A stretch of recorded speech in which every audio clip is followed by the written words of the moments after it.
Doctor करिश्मा जी, मेरे कुछ प्रश्न हैं आज के यूथ के संबंध में। पहला प्रश्न ये है कि आज की तारीख में हम जो देख रहे हैं ये हो रहा है कि प्रेगनेंसी एक डिजीज बन के रह गई है। मतलब जब कोई प्रेग्नेंट होता है तो आज मतलब वो उसे डॉक्टर को जाना ही है, मतलब लेडीज़ को। और वो जो लेडी डॉक्टरों के पास ज़्यादा जाती हैं, ऐसा देखा गया है कि वो सिजेरियन करवाती ही हैं, ऐसा हमने देखा है। उसकी इतनी दवाइयाँ देनी पड़ती हैं, इतने ये पूरा जो प्रोसेस है बहुत स्ट्रेसफुल प्रोसेस है। ये एक हमने जाना है, हमने सुना है कि ये एक वैदिक साइंस भी हो सकता है। इसमें एक चॉइस भी हो सकती है गर्ल्स की कि किस तरह से वो एक वैदिक बच्चा पैदा करें, और उसके लिए वो कोई पाठ्यक्रम या कोई प्रैक्टिसेस भी कर सकती है, पर उसका कोई नॉलेज कोई मॉडर्न डॉक्टर के पास नहीं है। तो इस संबंध में मैं आपसे ये जानना चाहूँगा, जैसे हमारे आज कितनी सारी लड़कियां हैं, यूथ हैं पूरे भारत भर में और विदेश में भी, जिनको ये सब चीज़ों के बारे में पता ही नहीं है। तो उनके लिए जो जिन्होंने शादी भी नहीं की है जैसे, तो उनके लिए अगर आपका कोई मैसेज है कि उनको अपनी लाइफ में आगे किस तरह से चीज़ों को प्लान कर सकते हैं और प्लान करें, तो शायद ये जो बीमारी जो कई प्रेगनेंसी को जो बीमारी कहा गया है उसका अलग रूप तब्दील हो जाए। एक्चुअली ऐसा है कि हमारे पास जो है कि एक फीमेल की जो अलग अलग उसकी लाइफ में अलग अलग स्टेजेस हैं। उसका जहाँ से फर्स्ट जो शुरू होता है उसकी जब प्यूबर्टी टीनेज, यानी वो जो एज ग्रुप है वो 10 to 18 ईयर, वहाँ से शुरुआत होती है। वही समय ऐसा होता है कि जहाँ से उसे अपनी हेल्थ के लिए अलर्ट होने की ज़रूरत है। ये जो अलग अलग अवस्थाएं हैं, वैसे तो फीमेल की लाइफ में अलग अलग चेंजेस बहुत आते हैं, लेकिन 4 ऐसे स्टेजेस हैं कि जिसमें मेजर चेंजेस होते हैं। जो पहला मैंने जैसे बताया कि प्यूबर्टी टीनेज, तो दूसरा स्टेज है ड्यूरिंग प्रेगनेंसी, और तीसरा जो स्टेज है वो है इसके बाद वाली आफ्टर लेबर जो पोस्टनेटल पीरियड है वो, और उसके बाद है मेनोपॉज। ये 4 स्टेजेस में बहुत ही चेंजेस जो आते हैं।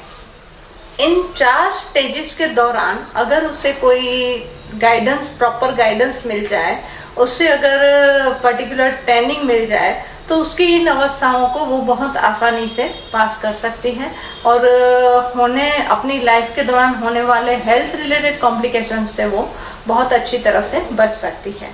उसमें जो मैं बात कर रही थी कि जो पहला स्टेज है कि जो है टीनेजर 10 to 18 ईयर्स, तो ये जो है वो अगर हमारे कंट्री वाइज देखें तो भी हमारी 1/4 पॉपुलेशन इस एज ग्रुप में आती है।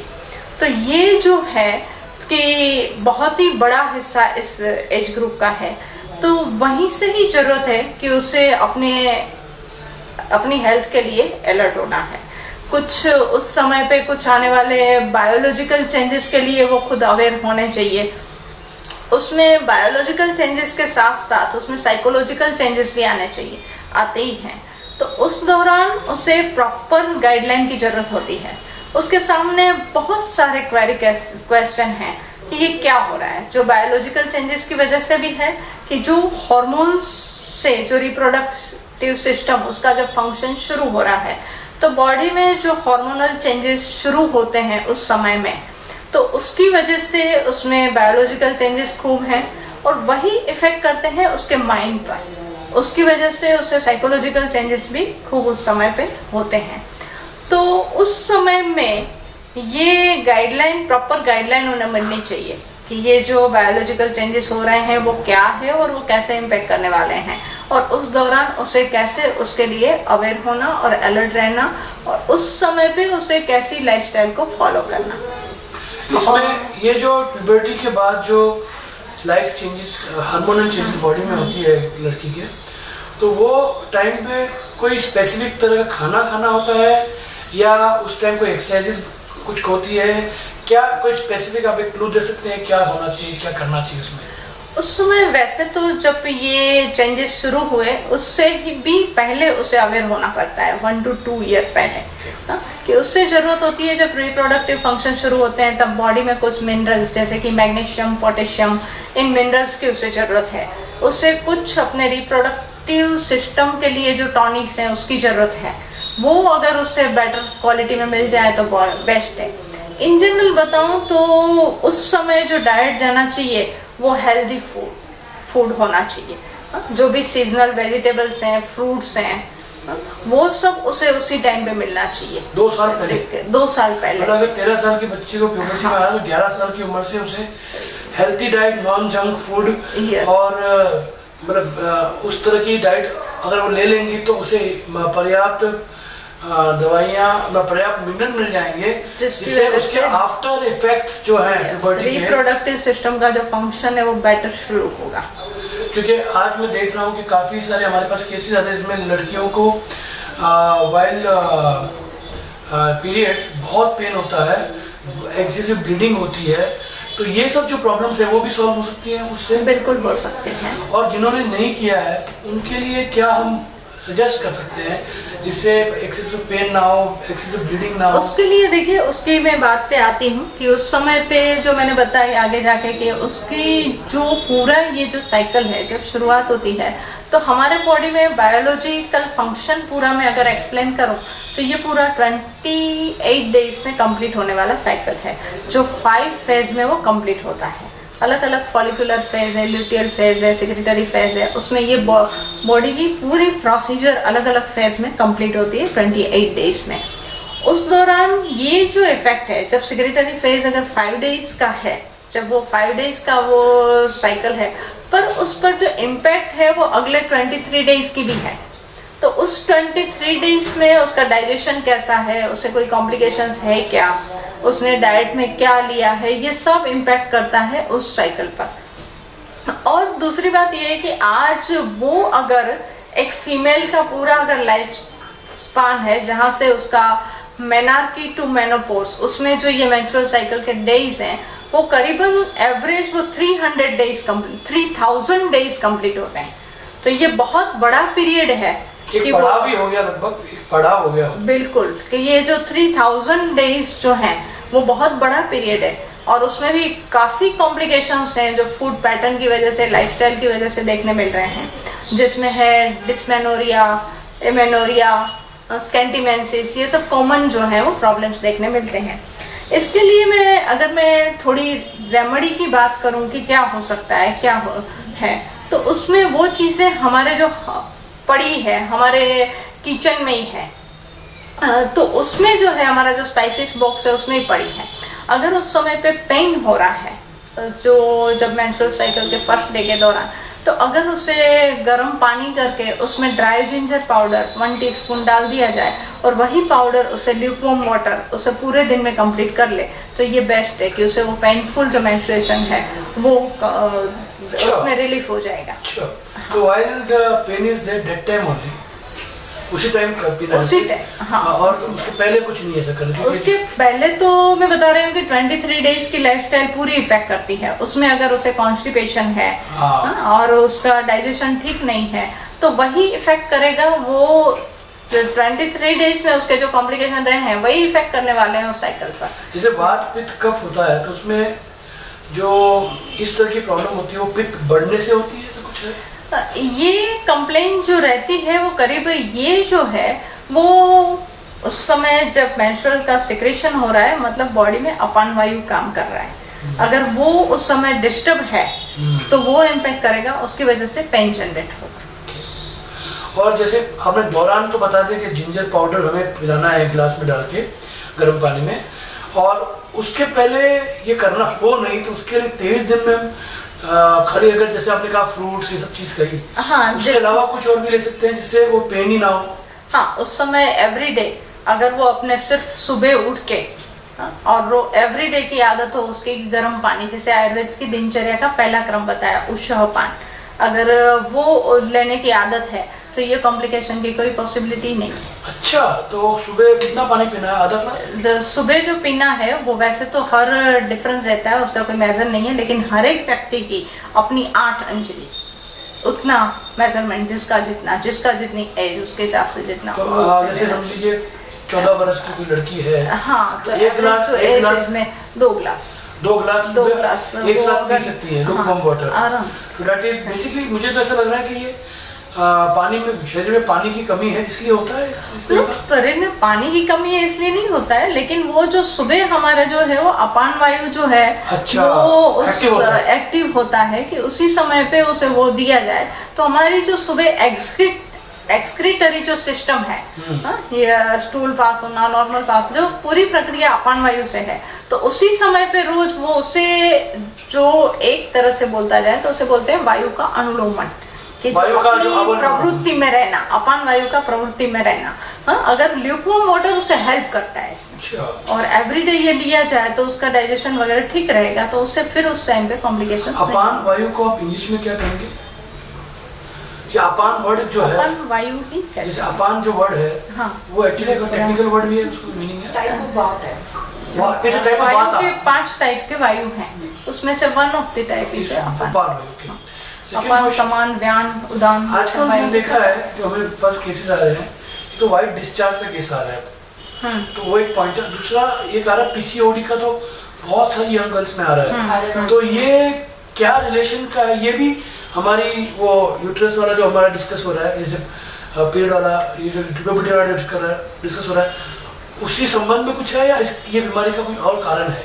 देखो, पीसीओडी आज बहुत ही कॉमन देखने मिल रहा है, पॉलीसिस्टिक ओवेरियन डिसीज। तो ये जो पीसीओडी जो है कि जिसमें जो रहता है एक्चुअली वो हार्मोन्स इम्बैलेंस होते हैं, उसकी वजह से ये होता है। इसकी जो मेजर रीजन बताऊं तो लाइफस्टाइल ही है, कि जिसमें आज की जो फूड पैटर्न है, जो हैवी फूड, जंक फूड, ये सब जो लिए जाते हैं, उसकी वजह से हमारे बॉडी के मेटाबॉलिज्म को डिस्टर्बेंस होता है और उसकी वजह से लॉन्ग टाइम में जाके वो ऐसे डिसीज जनरेट करती है। दूसरा ये भी है कि आज के यंगर्स के जो पूरी जो बायोलॉजिकल क्लॉक है वो सेट नहीं है।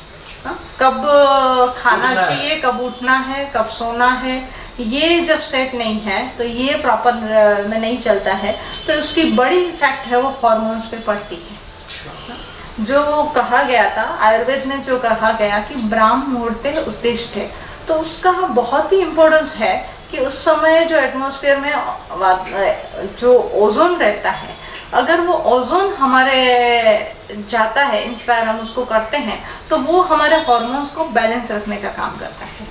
तो वही कहीं ना कहीं हम आज वो फॉलो कर ही नहीं पाते हैं, तो हमारी जो पिट्यूटरी को जो मिलना चाहिए वो प्रॉपर वे में नहीं मिल रहा है, जिसलिए उसके फंक्शन डिस्टर्ब होने की वजह से ये डिसीज जो है जनरेट हो रहा है। किसी को अगर हो गया है तो उसे इमीडिएटली हमारे अपने खाने में क्या खाना चाहिए और क्या नहीं खाना चाहिए, कुछ आपका सजेशन है? ऐसा खाने से, क्योंकि वो डिसीज है, वो कोई ऐसा नहीं है कि जो एक्यूट होता है, ये कोई एक्यूट एकदम से हुआ और एकदम से मिटेगा ऐसा डिजीज है नहीं। तो एक्चुअल उसमें बहुत सारी चीजों का रोल है। पहले उसे अपनी लाइफस्टाइल को बैलेंस करना, ये बहुत ही बड़ा उसका रोल है। फिर उसे कुछ ट्रीटमेंट भी होनी चाहिए, उसके साथ खान पान का रोल है। उसमें जो भी आप कराते हैं, बिल्कुल विरेचन, बस्ती कर्म, ये सभी आयुर्वेद की पंचकर्म थेरापी की ट्रीटमेंट है जो दी जाती है और उसमें बहुत ही अच्छे से रिजल्ट हमें। इसमें जैसे कितने दिन में हम देखते हैं नॉर्मली, आप जो देख रहे हैं पीसीओडी आपके आयुर्वेदिक ट्रीटमेंट से 3 मंथ्स में कंप्लीट हो रहा है। अभी हम जो कर रहे हैं आयुर्वेदिक वे से, जो पहले सेलुलर क्लेंजिंग के प्रोसीजर और आफ्टर दिन जो बस्ती कर्मा, करीब 3 मंथ्स में हमें जो रिजल्ट। तो उसमें महीने में 3-4 दिन आना पड़ता है पेशेंट को? पेशेंट को आना पड़ता है यहाँ पे क्लेंजिंग प्रोसीजर के दौरान जो आना पड़ता है वो 1 वीक, और बस्ती के लिए 1 week, once in a month. So 3 times she has to come for 1 month. हाँ, yes, three time अगर PCOD वो, is that fatal? yes, particular for PCOD. अच्छा, और ये white discharge जो है उसमें क्या कर सकते हैं हम? वाइट डिस्चार्ज जो है कि वो जनरली जो डिजीज होता है सर्वाइसाइटिस वेजाइनाइटिस उसकी वजह से जो होता है वो actually one type of uterine infection है। अच्छा, हाँ, तो उसकी वजह से वो होता ये है। भी वात का प्रॉब्लम है? ये वात और कफ का प्रॉब्लम है। अच्छा, कॉम्बिनेशन। इसके लिए हम क्या ट्रीटमेंट दे सकते हैं? उसके लिए जो हमें ट्रीटमेंट देनी है उसे हमें पहले तो अगर हम ट्रीटमेंट तो वो दे ही सकते हैं आयुर्वेदिक पद्धति से, कुछ ओरल मेडिसिन है, डूश है, ये कर सकते हैं, लेकिन उसके अलावा डाइट में भी कुछ यूरेराइन टॉनिक्स हैं, जैसे कि मखाना है, सिंगोड़ा है, ये चीजें अगर उसके डाइट में खास खाना है ऑरली, वो एकादशी में हम नॉर्मली खाते हैं, तो वो डाइट में आने से उससे फर्क पड़ता है। ये बीमारी होती क्यों है? ये बीमारी होती है, वो एक्चुअली लोकल इन्फेक्शन है कि जो उसकी जो है वो हमारी जो क्लोथिंग पैटर्न कि उसकी वजह से जो आज का जो ट्रेंड है कि जो टाइट जीन्स वगैरह पहनना, अच्छा, तो ये भी एक रीजन है कि इस तरह के हवा जो मिल नहीं रही है उसे, जो होना चाहिए हमारे बॉडी को, जो वो एक तरफ से जो मिलना चाहिए, हीट जनरेट हो रही है, और टाइट होने की वजह से हम जो एटमॉस्फेयर के साथ हमारा जो होना चाहिए वातावरण से हमारा नहीं होता, उसकी वजह से कई इन्फेक्शन ऐसे जनरेट होते हैं। तो ये ज्यादातर इस तरह के कारण से हुआ, इस तरह के कारण से होते हैं। और दूसरी जो कफ का है तो उसमें फूड के भी कुछ पैटर्न से होती है। एक चीज हमने देखी है भारत में, जैसे बस में जाते हैं तो बस में टॉयलेट तो होता नहीं है, तो जब बस रुकती है तो लेडीज बेचारी फंस जाती है और आदमी सब जाके आते हैं, तो वो जो वेदना को कंट्रोल करती हैं लेडीज, हाँ, वो तो वेग विचारण तो एक बड़ा तो वो उसमें क्या क्या डिजीज हो रही है आपके सामने जो आई है जो लेडीज? हाँ, उसमें तो इस तरह से तो काफी डिसीज होने की संभावना रहती है कि आयुर्वेद ने बताया कि वेग विधारण कभी नहीं करना चाहिए, कि वो जो है कि उसमें भी ये जो है कि मलमूत्र का वेग विधारण ये जो होता है उसकी वजह से काफी ऐसे डिसीज हैं जो उसमें भी खास करके जो यूरिनरी ट्रैक्ट के जो डिसीज बताए गए हैं, जो मूत्रकृच्छता, मूत्र बर्निंग, ये जो बताया गया, ये सब इसकी वजह से होने वाले डिसीज है। उसी तरह से ही डाइजेस्टिव सिस्टम भी, कि जो डाइजेशन ठीक ना होना, कि जो कॉन्स्टिपेशन उसकी वजह से जनरेट होता है, जब वेग को विधारण किया जाता है तो फिर वो भी बंद में कन्वर्ट हो जाता है। बहुत सारे डिजीज इस कारण से होते हैं, बिल्कुल होते हैं। तो वेग विधारण तो एक बहुत बड़ा एक पूरा चैप्टर आयुर्वेद ने बताया हुआ है कि उससे किस तरह के वेग विधारण किए जाए तो उससे बहुत सारे डिसीज जो है वो उसके हो सकते हैं उसकी वजह से। एक और बात है कि जैसे मैंने सुना है या कुछ अगर्भ संस्कार संबंध में कि जिस तरह से शास्त्रों में ये कहा है बात कि जब जो भी हम हमारे कॉन्शियसनेस में रखते हैं अपने जीवन भर में, जब हमारी मृत्यु होती है तो कोई चीज़ हमारे सामने आती है, जैसे हमने अगर भगवान का नाम लिया तो भगवान का नाम हमें सामने आएगा। तो मृत्यु में ऐसा कहा जाता है कि जैसे एक स्कॉर्पियन काटता है तो 16 घंटे अगर काट ले, 16 घंटे इतनी जलन होती है जैसे कोई जलता हुआ कोयला 16 घंटे हमारे हाथ पे लगा हुआ है, और जब डेथ होती है तो 60,000 स्कॉर्पियन काट रहे इतना पेन होता है, ऐसा कहा गया शास्त्र में। उस दौरान आपने आजीवन जो भी कुछ किया है, जिसका भी मोह आपका है वही दिमाग में आता है। तो भगवान का मोह है तो भगवान दिमाग में आते हैं, और वो एक एग्जाम होती है। उस मोमेंट अगर आपने भगवान का नाम सोचा तो आपको भगवान के पास जाने का मौका मिलेगा। उसी तरह से हमने ये देखा है, सुना है और मैंने एक्सपीरियंस किया है कि when the process of intercourse is happening, उसके 24 घंटे पहले अगर लड़का लड़की स्पिरिचुअलाइज हो जाए, कब भगवान का स्पिरिचुअल नाम ऐसा ले, और while the process is there, वो कोई मुहूर्त देख के अगर वो टाइम सेट करें और स्पेसिफिक चीज़ों को सोचे भगवान स्पिरिचुअल रिलेटेड, तो उसके जो परिणाम है ऐसे होते हैं कि देवी देवता भी जन्म लेते हैं माँ के पेट में। तो इस संबंध में आपका क्या कहना है? वो गर्भाधान के लिए आयुर्वेद में बहुत बताया हुआ है कि गर्भाधान कब होना चाहिए, उसके लिए समय कौन सा उचित होना चाहिए, उस समय पे कौन सी तिथि हो, कौन सा मुहूर्त हो, जिससे वो एक आत्मा को लाने की प्रक्रिया है। तो वही है कि जो अगर कॉस्मोस में अच्छी आत्माएं होगी तो वो गर्भ में आ पाएगी। तो इसकी वजह से तिथि, नक्षत्र और कॉस्मिक एनर्जी का महत्व बताया गया है कि उसी समय में हो तो वो अच्छी आत्मा को ला पाए। दूसरी जो बात बताई हुई है कि उस समय पे मन किस तरफ है, मन इवन किस प्राणी के बारे में सोचता है तो वही इम्पैक्ट उसकी आने वाले बच्चे पर उस प्राणी के लक्षणों की पड़ती है। तीसरी बात जो बताई है वो बताई है संकल्प की। तो आयुर्वेद शास्त्र ने तो इसके लिए संकल्प के लिए बहुत डिटेल में बताया है। आयुर्वेद चरक संहिता शारीर स्थान में तो इसके लिए बताया हुआ है कि एक पूरा कोटेशन उसके लिए दिया गया कि अहिरसी आयुरसी सर्वत्र प्रतिष्ठासी। इसका मतलब ये है, उसने तो संकल्प भी किस तरह का होने चाहिए वो भी बताया हुआ है।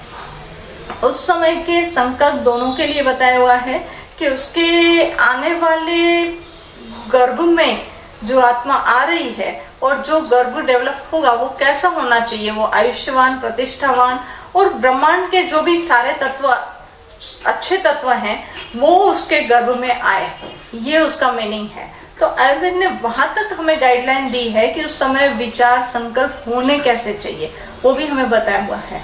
तो बहुत बड़ी इम्पैक्ट है कि उस समय की जो है वो आने वाले बच्चे की वो गर्भ पर, वो व्यक्तित्व पर रहती है। इसमें एक और चीज मुझे पूछनी थी, जैसे आप जो वेद गर्भ का जो प्रोसेस आपका होता है जिसमें आप यूथ जो कपल्स को ट्रेन करते हैं, तो उसमें ये सब चीजें भी सिखाते हैं उनको? बिल्कुल सिखाते हैं। उसमें जो है पहले से कपल का, पहले हमारे पास जब कपल आया तो उसका खुद की प्रकृति का परीक्षण होना ये किया जाता है। बाद में उसकी सेल्यूलर क्लींजिंग की ट्रीटमेंट का प्लान बनता है। उसके बाद उसका आहार विहार कैसा होना चाहिए, उसे अपना मन कैसा रखना चाहिए, अपना मेंटल स्टेटस कैसा, ये पूरी गाइडलाइन उसे दी जाती है। उसके लिए उसे क्या पढ़ना, क्या सुनना, जो भी शास्त्र सम्मत बातें हैं पूरी उसे बताई जाती है। वो पूरा वो फॉलो करता है 90 दिन तक। और उसके आगे जाके गर्भाधान कब हो, किस समय हो, किस नक्षत्र के दौरान हो, किस मुहूर्त में हो, और उसी दिन गर्भाधान संस्कार की भी जो शास्त्रोक्त विधि है उसे वो भी करवाई जाती है। जैसे हमने डिस्कस किया था पीसीओडी वाली जो बात कही थी, अपन डिस्कस की, तो वो जो प्रॉब्लम नहीं हो उसके लिए कोई स्पेसिफिक टाइप का डाइट हम सजेस्ट कर सकते हैं? जैसे अभी जो गर्ल्स हैं, जो यूथ हैं 15 साल, वो कितना सारा गंदा गंदा खाना खा रहे हैं, जंक फूड खा रहे हैं, नॉनवेज खा रहे हैं, बहुत कुछ ऐसे ऐसे खाने खा रहे हैं। तो हम कोई ऐसा स्पेसिफिक हम नहीं खाने वाले आइटम्स का लिस्ट बता सकते हैं इस तरह के खाने ना खाएं तो अच्छा हो? उस समय पे जो आगे मैंने जो बताया कि हम तो पूरा उसके विषय में उसको अवेयर करने का काम कर रहे हैं। जो इसमें इसके लिए हमने एक प्रोजेक्ट भी लिया है, उसको नाम दिया है कली से कुसुम तक। मतलब वो टीन एज से लेके अपनी केयर कैसे की जाए, वो अलग अलग तरह से उनको अवेयर किया जाता है कि उसी समय पे जो 10 साल की आयु है तब से अवेयर करना कि एक्चुअली हमारा डाइट कैसा होना चाहिए, किन किन तत्वों की जरूरत है। तो एटलीस्ट ये बताना चाहूंगी कि उस समय जंक फूड तो नहीं ही लेना है, वो तो नहीं ही जाना चाहिए, क्योंकि जितना भी जंक फूड जिसमें जीरो न्यूट्रिशन और जो फैट वैल्यू रहती है उसकी वजह से जितना भी फैट बढ़ेगा उतना ये डिसीज की पॉसिबिलिटीज बढ़ेगी। इसलिए पहला तो ये कि जितने भी डाइट हो उससे फैट नहीं बढ़ना। बेकरी आइटम है, फ्राइड आइटम है, कि जितने भी ये जो चीजें हैं कि जिसमें, और दूसरी है कि प्रिजर्वेटिव वाले जितने भी पैक फूड है, प्रिजर्वेटिव वाले फूड है, वो भी नहीं जाने चाहिए। बेसिकली जो भी टीवी पे आता है वो खाना ही नहीं, बिल्कुल नहीं खाना है। जो भी हम एड से देख रहे हैं वो तो बिल्कुल नहीं खाना है। बहुत बढ़िया। एक और मेरे क्वेश्चन कि जैसे आज की तारीख में मेरे पास अभी काफी केसेस ऐसे आ रहे हैं 8 साल 9 साल की बच्ची को प्यूबर्टी हो रहा है। हाँ। तो क्या ये नेचुरल है या ये एक अननेचुरल लाइफ के कारण उनको हो, या फिर उन्होंने ऐसा कोई दूध पिया है ऐसी गायों का जिनपे हार्मोन्स इंजेक्ट किए हुए हों फर्टिलिटी के, वो गायों का दूध पीने से उनको अर्ली हो रहा है? इसके क्या कारण हो सकते हैं और ये इसे हेल्थी कंसिडर किया जा सकता है या इसका कुछ हम हमारे सिस्टम से उसे हेल्प कर सकते हैं उस बच्चे को? देखिए, जो देखने मिल रहा है प्री मैच्योर प्यूबर्टी, ये जो प्री मैच्योर प्यूबर्टी है आज पूरे वर्ल्ड में कॉमन हो रही है, और भारत भी इसके लिए कोई अछूता नहीं रहा है। तो ये जो चीजें जो देखने मिल रही है, उसके जो कहीं ना कहीं रीजन है वो यही है कि खान पान और लाइफस्टाइल, और उसमें खान पान का तो रोल है ही है, लेकिन उससे भी ज्यादा जो रोल है वो उस समय पे उनका जो होता है, उनके सामने क्या क्या विजुअल्स आ रहे हैं, उसमें बहुत ही बड़ा रोल है। आज हम जो यूज कर रहे हैं मोबाइल और सोशल मीडिया का, उसमें वह भी रोल बहुत बड़ा हो जाता है। और जो भी आज के अगर यूथ में देखते हैं उस एज ग्रुप में, तो उनके जो बातों के टॉपिक होते हैं वो भी कहीं ना कहीं ये सोशल मीडिया की वजह से वो बातों के टॉपिक भी वही रहते हैं, वही प्रोसीजर उनकी थॉट प्रोसेस में आती है। तो सात्विक प्रोसेस और वो प्रोसेस नहीं है, उसका कारण भी हो सकता है। उसका भी हो सकता है कि ये जो है कि एजिटेटिंग थॉट्स होते हैं, वो भी कारण उनके जल्दी आएगा। बिल्कुल बिल्कुल, वो जो है, हाँ, खान पान, विचार, व्यवहार, सभी बातें जो है वो इस पर इम्पैक्ट करती है। तो आपके हिसाब से जो अभी राइट नाउ है वो खान पान और विचार का ही कारण है? खान पान और विचार ज्यादा। हाँ, आज हमारी फैमिलीज जो है वो इंडिविजुअल फैमिलीज होके रह गई हैं, तो उनको जो उस समय पे अकेलापन में वो कुछ भी हो रहा है, वो कोई भी मोबाइल सोशल मीडिया का यूज कर रहे हैं और कुछ भी हो रहा है, तो वो भी एक मेन रीजन है। ऐसे जो लोग हो गए हैं, जिनके डिस्टर्ब हो गए हैं, उनको हम क्या राय दे सकते हैं?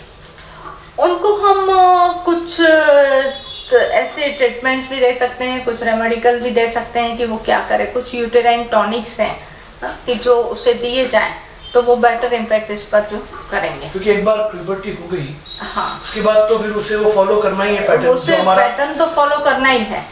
लेकिन वो कैसे, हमें उसको कोई वापस सप्रेस कर नहीं सकते। हाँ, कोई पॉइंट ही नहीं है, कोई पॉइंट ही नहीं है, हम सप्रेस नहीं कर सकते। हेल्थी वे कर देना। हाँ, उसको भी हमें कि उस समय में उसे ज्यादा कॉम्प्लिकेशंस तरह के ना हो, उसमें ही हम हेल्प कर सकते हैं।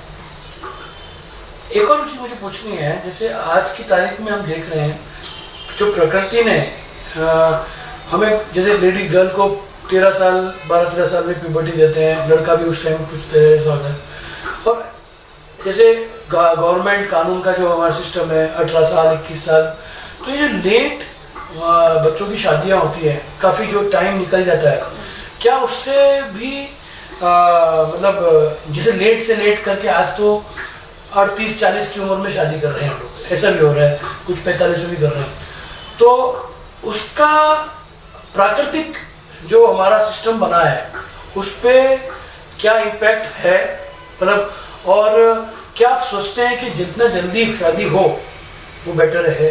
आपको क्या पॉइंट है इसके लिए? वैसे तो अलग अलग शास्त्रों ने अलग अलग ऐसे, जैसे मनुस्मृति में बताया कि पूरी जहाँ पे बताया गया कि एक्चुअली शादी के लिए कौन सी एज है वो प्रॉपर है, वो बताया हुआ है। हमारे शास्त्रों में वो बातें की हुई है कि जो फीमेल के लिए वो करीबन 18 से 23 साल की उम्र, और जो ये हमारे शास्त्रों में लिखा है, शास्त्रों में लिखा है बिल्कुल।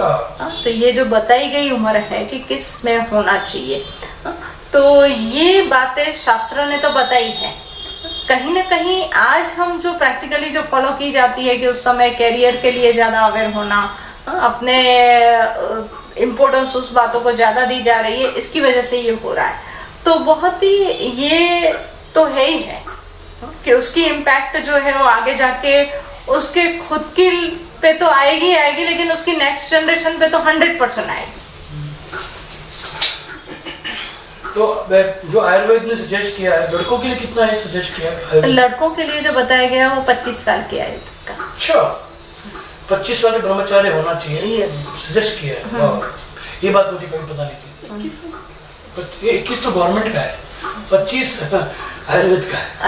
25 तक वो हमारे जो 4 आश्रम जो 25 तक एक और सजेस्ट किया है कि आप ब्रह्मचार्य नास्तिक, वो भी सजेस्ट किया है, जो पॉसिबल नहीं है आज के एजुकेशन वाले युग में। एक और इसमें क्वेश्चन आता है, आप पूछो। जैसे कि बहुत सारी लेडीज जो मेनोपॉजल की तरफ जाती हैं मतलब 45 के बाद या 40 के बाद, बट उनको पता नहीं होता, वो बहुत स्ट्रेस फील कर रही होती हैं, लेकिन उनको पता नहीं होता कि हमें कोई डिजीज है या हमें डॉक्टर को कंसल्ट करना चाहिए। तो क्या उसमें मतलब आप कैसे उनको मतलब कैसे पता, क्या उनको इसमें डॉक्टर कंसल्ट करना चाहिए, या उनको मतलब किस तरह के सिम्टम उनको जब फील होते हैं तो मतलब कैसे उनको मतलब उनको लगता है हमें तो कोई प्रॉब्लम नहीं है बट हमें अच्छा नहीं लग रहा, हमें स्ट्रेस लग रहा है, हमें मज़ा नहीं आ रहा, या क्योंकि वो हार्मोन चेंजेस हो रहे होते हैं और उनको शायद फील नहीं हो रहा, और घर वालों से भी उतना सपोर्ट नहीं मिलता कई बार, पर लेडी के लिए बहुत थोड़ा टफ टाइम होता है वो ट्रांसफॉर्मेशन का जो होता है, तो उसमें उसे क्या करना चाहिए स्टेज में? ये जो पूरा जो मेनोपॉज का जिस तरह से प्यूबर्टी टीनेज है, जब मेंस्ट्रुअल साइकिल की शुरुआत होती है, उसी तरह से जब मेंस्ट्रुअल साइकिल की स्टॉप होने की करीबन 42 से 45 इयर्स का जो एज ग्रुप है उसमें ये मेनोपॉजल सिंड्रोम शुरू होते हैं। तो इसमें जो है कि बॉडी में जो चेंजेस होते हैं कि जिसमें अभी तक जो साइकिल चल रहा था, जो हार्मोन्स का सिक्रेशन हो रहा था, एस्ट्रोजन जो बन रहा था, ओवेरी ओम बना रही थी, अभी ये जो है वो फंक्शन कहीं ना कहीं नॉर्मल और फिर उसको डिले होते हुए वो स्टॉप हो जाएगा। तो बॉडी में जो चेंजेस आने वाले हैं उसकी वजह से कि अभी एस्ट्रोजन जो है वो सिक्रेशन हो रहा था वो नहीं होगा, तो उसकी इफेक्ट होगी बॉन्स पे। तो जो बॉन्स पे इफेक्ट हो रही है तो उसकी वजह से ऑस्टियोआर्थराइटिस, ऑस्टियोपोरोसिस ये जनरेट हो सकता है। दूसरी इफेक्ट होती है साइकोलॉजिकल उसके माइंड पे, जिससे उसमें चिड़चिड़ापन, गुस्सा आना, डिप्रेशन की ओर जाना, ये सब नेचुरली उसमें ये जो हार्मोनल चेंजेस है उसकी वजह से हो रहा है। कुछ तो उसमें डाइट है कि जो उसे फॉलो करना चाहिए उस समय में, जो उसके लिए बेस्ट है, कि अगर उसे उस समय एस्ट्रोजन की डेफिशिएंसी है उस समय ब्लैक सीसम है उसका यूज किया जाए, ड्रम स्टिक यूज करे, मखाना यूज करे, तो वो क्या होगा कि जो बॉडी में डेफिशिएंसियां उन हार्मोन्स की वजह से होगी उसको वो अच्छी तरह से रिकवर कर पाएगा। दूसरी जो बात आती है कि साइकोलॉजिकल चेंजेस जिसमें चिड़चिड़ापन, गुस्सा, ये सब जो चेंजेस आ रहे हैं उसके लिए बेस्ट रेमेडी जो है कि मेडिटेशन एंड प्राणायाम, वो अगर वो फॉलो करती है तो वो बहुत अच्छी तरह से अपने बॉडी में होते हुए चेंज को ऑब्जर्व कर पाएगी और उसको कंट्रोल भी कर पाएगी। करिश्मा जी, एक प्रश्न था, जैसे मैं एक बार एक गौशाला में गया था, हमारे मित्र हैं तो वो समाज सेवा का काम करते हैं, गौशाला का भी काम करते हैं, तो उन्होंने मुझे एक इंटरेस्टिंग चीज दिखाई। उन्होंने मुझे एक दवाई का पैकेट दिखाया। उस पैकेट पे लिखा था कि ये दवाई गायों में जब इंजेक्ट करते हैं तब गायों को जल्दी जल्दी गाभन होती है, हर हार्मोन्स इंजेक्ट करते हैं कुछ स्पेशल। और उस पैकेट पे लिखा था पीछे इंग्लिश में कि जब ये इंजेक्ट की जाए तो गाय का दूध 7 दिन नहीं पिलाना है ह्यूमंस को, या अगर वो मीट के लिए है तो बीफ के लिए 28 दिन तक उसका बीफ भी यूज नहीं करना है अगर वो स्लॉटर वाली है गाय। तो जब हम गाँव में घूमे तो हमने देखा कि बहुत सारे ग्वाले, बहुत सारे डेयरी वाले वो यूज कर रहे थे, पर वो दूध निकाल के बेच भी रहे थे और वो समाज को मिल रहा था। उसका ये परिणाम हुआ, जैसे हमने अर्ली प्यूबर्टी वाली बात की एक वो, और उससे ये भी हुआ कि अर्ली प्यूबर्टी वाली जो लड़कियां, उनका मेनोपॉज जो 45 की उम्र में आना था उसका मेनोपॉज 30 में आ रहा है। तो पहली बात तो ये हो गई कि ये मुद्दा है इनफर्टिलिटी का जो हमने देखा है। क्या आपने भी ये एक्सपीरियंस किया है पेशेंट्स में? और दूसरी, ऐसे पेशेंट्स का क्या करें जिनका मेनोपॉज इतनी जल्दी आ गया? तो आज ये प्रीमेच्योर मेनोपॉज भी आज बहुत ही कॉमन हो रहा है कि जो चीज जो है कि अगर हाँ है कि प्री प्यूबर्टी चेंजेस आएंगे तो प्री मेनोपॉज भी आने की पॉसिबिलिटीज उतनी ही रहती है। प्री प्यूबर्टी में एक ये रीजन हो सकता है मिल्क, कि ये एक रीजन की जो हम जो मिल्क ले रहे हैं कि जो एवरीडे उस मिल्क को बढ़ाने के लिए जो दिया जा रहा है वो प्रोजेस्टेरोन दिया जा रहा है, तो वो प्रोजेस्टेरोन जो दिया जाएगा वो गाय को सीधा दिया जाएगा, तो उससे जो उसका ये बढ़ेगा दूध की, उन्हें तो क्या करना है, दूध की मात्रा बढ़ानी है। लेकिन वो अगर फीमेल में जाता है तो वो हार्मोन्स की वजह से ऑल्सो जो गाय में हम इंजेक्ट कर रहे हैं fertility for the cow, so that she can produce more kids, faster kids then milk process, तो वो भी बताइए। हाँ, वो जो है कि वो जो दिया जाता है कि ओवरी को स्टिमुलेट किया जाता है। हाँ, ओवरी स्टिमुलेशन के लिए जो हार्मोन्स दिए जाते हैं कि जिससे वो ओवम बढ़ पाए और उससे उसकी फर्टिलिटी रेट बढ़े। वो भी उतना ही हैजार्डियस है कि जो जाएगा और एस्ट्रोजन लेवल जो फीमेल में बढ़ेगा सीधा आएगा। अगर वो मिल्क कोई भी बच्ची कंजर्व कर रही है तो बट नेचुरल है कि वो एस्ट्रोजन उसके बॉडी में जा रहा है तो वो उसकी ओवरी को भी जो एज से पहले स्टिमुलेट करके उसको भी प्रीमेच्योर मैच्योर कर देगा। तो ये ही इफेक्ट ज्यादातर आती है कि जो ये सिम्टम्स जो मिल्क देखने ये तरह के जो मिल्क और अर्ली प्यूबर्टी की जो प्रॉब्लम है, क्या उसमें बिरगी या ऐसे ब्रेन रिलेटेड प्रॉब्लम्स भी हो रही है बच्चों में आपके हिसाब से? क्योंकि मेरे पास एक ऐसा केस आया था, इसमें यूट्रस जैसे लड़की की ये प्यूबर्टी वाली प्रॉब्लम है, उसके साथ में से मिर्गी जैसा भी इशू आ रहा है। तो क्या इसका कनेक्शन है कोई? नहीं, इसका कोई कनेक्शन नहीं है क्योंकि दोनों वात की प्रॉब्लम है, इसका कोई कनेक्शन नहीं। ठीक है, हाँ, वो अलग अलग इशू है। ठीक है, दूसरी चीज, तो हम ये जो मेनोपॉज वाली लड़कियां हैं जिनका मेनोपॉज आ गया शादी के टाइम पे, उनका क्या कर सकते हैं? क्योंकि वो बच्चा कैसे पैदा करेंगे?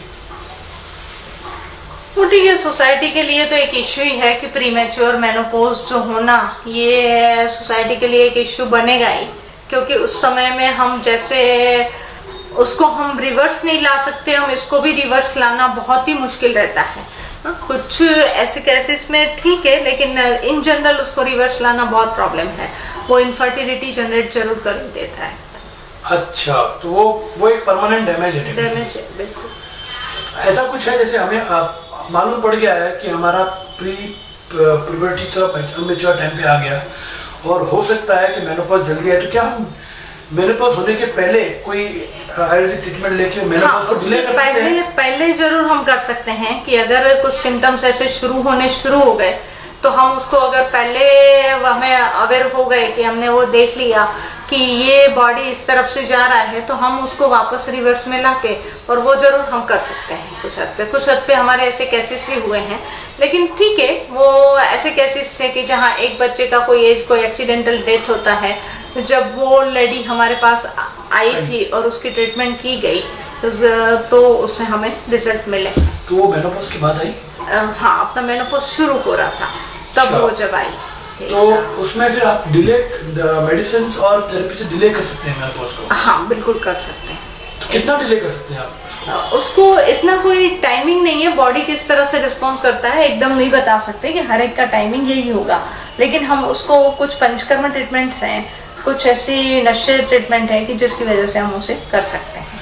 और मेनोपॉज 10 साल पहले अगर कोई सोच ले ये सब चीजों, जैसे किसी लेडी को बच्चा नहीं हो रहा है, तो अभी बच्चा तो नहीं हो रहा है और उसके पास आपके पास आने के लिए कोई रास्ता नहीं है क्योंकि वो काफी दूर रहते हैं, फॉर एग्जांपल दूसरी कंट्रीज में रहते हैं, तो वैसी लेडीज जब तक आपके पास ना आए, और तो वो ऐसा कोई हेल्थ स्टाइल है या कुछ है जिससे वो डिले कर सके अपने मेनोपॉज को? ऐसा कुछ आपका सजेशन? इन जनरल मेनोपॉज को एकदम कोई खाने पीने की चीजों से डिले हो सकता है, ऐसा नहीं हो सकता। ये हार्मोनल चीज है? हार्मोनल चीज।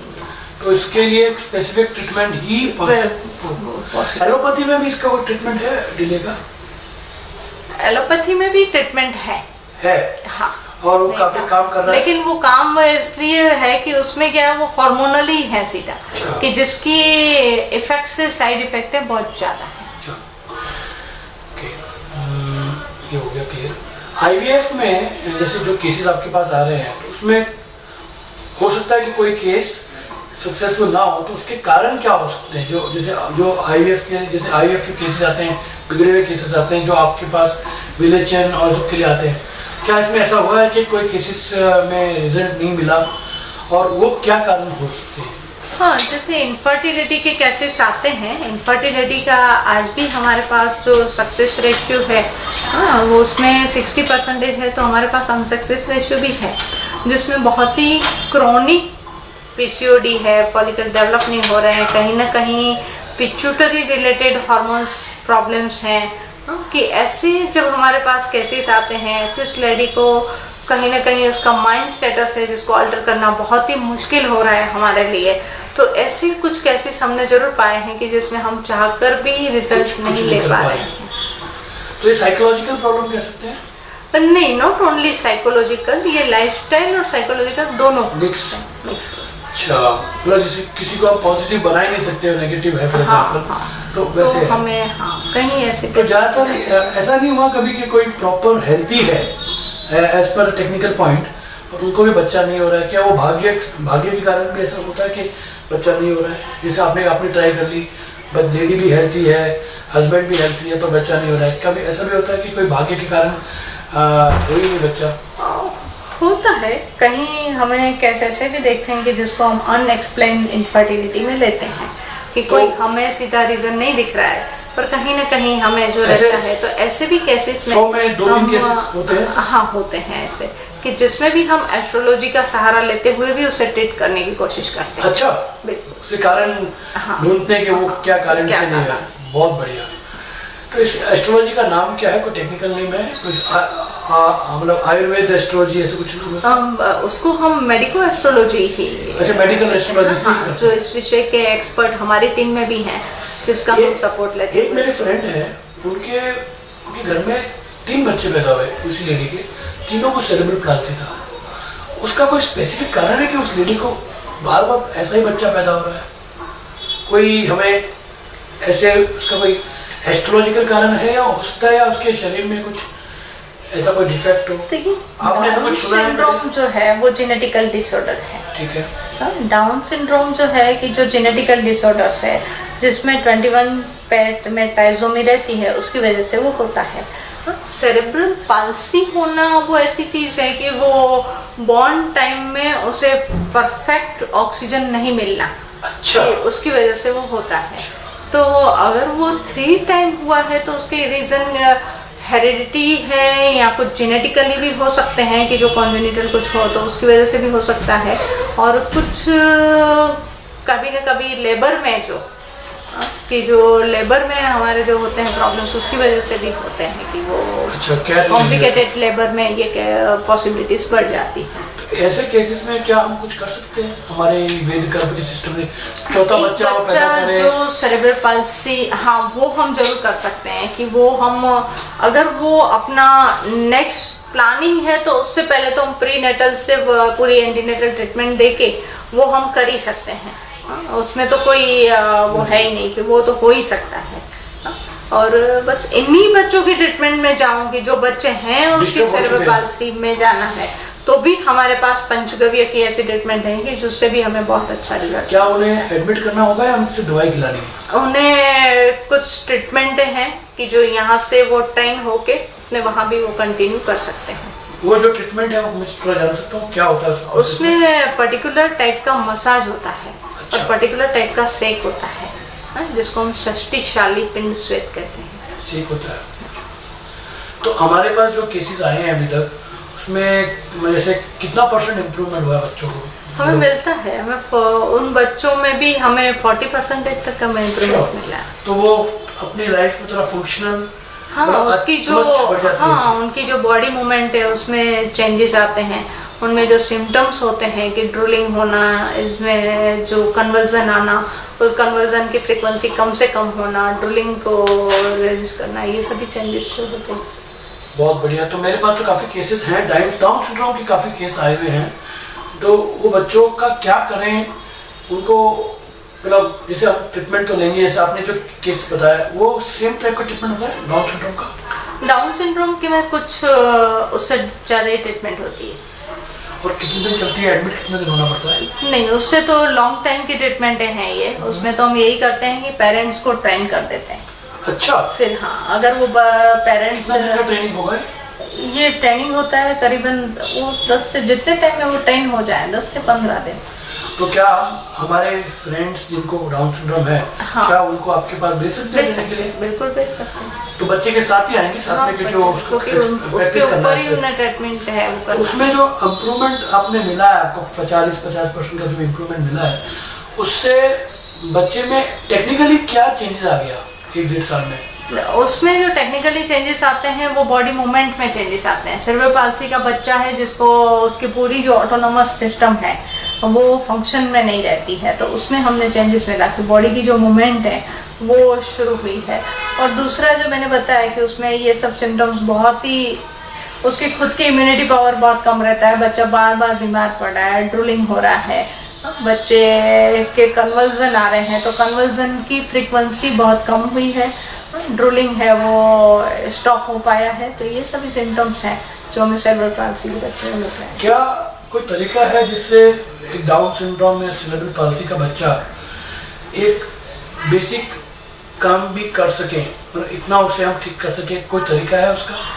बिल्कुल, उसके लिए कुछ ऐसी भी ट्रीटमेंट है, कुछ ऐसे स्किल्स हैं जो भी हम उसमें डेवलप करके उसकी ओर डाइवर्ट करके और हमें काफी अच्छी तरह से करना है। कोई काम ढंग से कर सके जिससे वो अपने लाइफ पेरेंट्स के बाद वो क्या बहुत बड़ी चिंता है। कृष्णा जी मुझे ये बताइए कि जो इनफर्टिलिटी जो सब्जेक्ट है उसके ऊपर आयुर्वेद ने क्या क्या बातें कही है? आयुर्वेद ने इसके लिए बहुत बताया हुआ है कि ये सब कैसे होती है। पूरा हमारे जो आयुर्वेद चिकित्सा स्थान उसमें भी पूरा उसका चैप्टर दिया हुआ है कि जिसमें किस किस वजह से क्या क्या हो सकता है, जिसमें भी हमें आज के जो प्रचलित डिजीज हैं, पीसीओडी का वर्णन भी आयुर्वेद ने किया हुआ है, जो हैबिचुअल मिसकैरेज होना उसका भी वर्णन आयुर्वेद ने किया हुआ है, जो भी ऐसे इन्फेक्शियस डिसीज हैं जिसके लिए इनफर्टिलिटी जनरेट होती है वो भी आयुर्वेद ने बहुत डिस्क्राइब करके वो भी बताए हुए हैं। और आयुर्वेद में इसकी ट्रीटमेंट्स भी बताई हुई है। और आयुर्वेद की जो ट्रीटमेंट है उसमें पर्टिकुलर पंचकर्म थेरापी वो इसमें बहुत ही अच्छा इससे हमें परिणाम मिल रहे हैं। और उसमें भी पर्टिकुलर कुछ औषध द्रव्य भी बताए हुए हैं कि जो पर्टिकुलर ये जो बताया गया कि पीसीओडी तो हम कैसे ओवरी को वापस नॉर्मली फंक्शन में ला पाएं, उसके लिए भी औषध बताए हुए हैं। और जो हैबिचुअल मिसकैरेजेस हैं वो भी आयुर्वेद ने बताया कि किस तरह से हो रहे हैं, क्या पैथोलॉजी जनरेट होती है, तो उसके भी कैसे हम चिकित्सा कर पाते हैं। तो जैसे मैंने बताया ओरल भी मेडिसिन बताई हुई है और पंचकर्म थेरापी से आज हमें इसके लिए बहुत ही अच्छे रिजल्ट जो है वो मिल रहे हैं। एक मैंने इशू देखा है, पता नहीं ये जो मॉडर्न मेडिसिन वाले जो डॉक्टर्स हैं एलोपैथी वाले, वो कुछ ऐसी ऐसी बातें कहते हैं जो हमारे वेद में रिकमेंडेड नहीं है। जैसे मैंने एक बार कहीं पढ़ा था कि डॉक्टर कहते हैं कि removing the sperm from the body, ऐसी बातें मेल्स के लिए बहुत अच्छा रहता है, बहुत हेल्थी रहता है। जबकि हमारे वेद कहते हैं कि रिटेंशन ऑफ स्पर्म जितना हम दूर रहें ऐसी चीज वो हेल्थ के लिए भी, हमारे ब्रेन शार्पनेस के लिए भी, और ओवरऑल जो बच्चा भी होता है after long gap of this kind of retention is very good for the family life also। तो उस संबंध में आप कुछ पॉइंट बता सकते हैं कि क्या आपका सजेशन है? देखिए, आयुर्वेद में जो बताया गया वो सप्त धातु का वर्णन किया गया। उसमें जो सप्त में जो सातवीं धातु है वो बताई गई आर्तव और शुक्र को। तो यही है कि शुक्र धातु, ये जो शुक्र धातु का जो सार है वो तो एक्चुअली ओज है, तो वो हमारा शरीर का कह सकते हैं वाइटलिटी पावर है। तो वो जो चीजें हैं कि ओज का जितना आयुर्वेद ने जिस तरह से बताया गया कि ओज का जितना वर्धन होगा, शुक्र को जितना रिटेन किया जाएगा उतनी ओज बढ़ेगी। और ओज तो हमारे जीवन का वाइटलिटी पावर है, तो वो बहुत ही बेस्ट है हमारे लिए। तो इसलिए आयुर्वेद ने ये बताया हुआ है कि उसको हमें तो करना चाहिए। ओज को जो ओजस पावर हमारा जो है अगर वो बढ़ेगा तो उससे हमारा वात पित्त का कफ बैलेंस भी इम्प्रूव होता है। ओज है वो तो हमारे बॉडी के पूरे जो है धातुओं के सार को बढ़ा देती है, तो वो तो बहुत बेस्ट है ही हमारे स्वास्थ्य के लिए। लेकिन वो हमारे मन को भी बहुत ही प्रफुल्लित करने में वो हेल्पफुल होता है। अच्छा, और इसमें जैसे जानवरों में, गायों में हम देखते हैं बुल, ब्रीडिंग बुल रखते हैं वो लोग। ब्रीडिंग बुल, एक बुल को बेचारे को 90 गायों के साथ रख देते हैं क्योंकि उस बुल का जो है, तो क्या आप ये कहते हो कि वो बुल की हेल्थ भी खराब हो रही है उस कारण? बिल्कुल, कि जितना वो स्पर्म लॉस होगा उतनी वो पूरी बॉडी की हेल्थ पे इफेक्ट करेगा और जल्दी भी उसकी मृत्यु हो सकती है। बिल्कुल। इसमें ऐसा कुछ नहीं है कि जो लोग ओजस लॉस कर रहे हैं कोई कारण से, तो क्या कोई ऐसा कोई खान पान बता सकते हैं जिससे वो रिकवरी भी हो जाए? हाँ, जैसे उसके लिए बताया गया कि दूध है वो बेस्ट है। उसमें अगर गाय का दूध लिया जाए तो वो उसके लिए उसको सीधा ही सद्यो शुक्र वर्धन बताया गया है उसका काम, तो तुरंत ही वो शुक्र को बढ़ाने में काम करता है। जस्ट मिल्क, जस्ट मिल्क, गाय का दूध उसके लिए बहुत ही बेस्ट बताया गया है। तो वो बाकी तो ऐसी चीजें बताई instant होता है, उसमें 12 आवर्स का गैप होता है। उसमें वो दूध है, वो इंस्टेंट कर दूध एक ही ऐसी चीज है जो इंस्टेंट है, वो शुक्र को बढ़ा सकता है। देसी गाय का दूध, देसी भैंस गाय का का दूध नहीं करेगा? नहीं, बिल्कुल देसी गाय का दूध ही काम करेगा। अच्छा, स्पेसिफिक उसको ही वृक्ष्य बताया गया है। ठीक है। और इसमें एक और पूछना था, एजिमा नहीं, वो आजकल हम देख रहे हैं छोटे छोटे बच्चों को जो पैदा होते हैं, इतनी सारी कॉम्प्लिकेशंस होती है। जैसे पैदा 7 महीने में पैदा हो रहे हैं बच्चे, कुछ बच्चे 6 महीने 7 महीने में पैदा हो रहे हैं, प्रीमेच्योर बेबी हो रहे हैं, और कुछ लोग बच्चों को बहुत कम उम्र में, कुछ महीनों में इन्फेक्शंस हो जाते हैं। Constipation is the most common problem have noticed among the young kids. 2-3-5 महीने से ही भयंकर कॉन्स्टिपेशन है, वो निकाल ही नहीं पा रहा है। फिर कुछ बच्चों में मैंने देखा डायबिटीज, 2 साल की उम्र में डायबिटीज हो गई। तो इन बच्चों के लिए हम क्या कर सकते हैं? इसमें 2 पॉइंट है कि जिनको हो गया है उनके लिए हम कैसे केयर कर सकते हैं आयुर्वेदा के हिसाब से, और जिन ऐसा बच्चा हो ही नहीं तो उसके लिए हम क्या आपके वध गर्भा का जो कंसेप्ट है उससे हम मतलब उस पर डिपेंड हो सकते हैं, मतलब उससे हम क्या सोच सकते हैं कि हमें नहीं होगा ऐसा बच्चा? जो आज हम देख रहे हैं कि बच्चों को काफी ऐसे डिजीज जो हैं वो बहुत ही छोटी उम्र में हो रहे हैं, और छोटी उम्र में भी हो रहे हैं, और वो कॉन्जेनिटल ऐसे डिजीज को लेकर भी जन्म ले रहा है।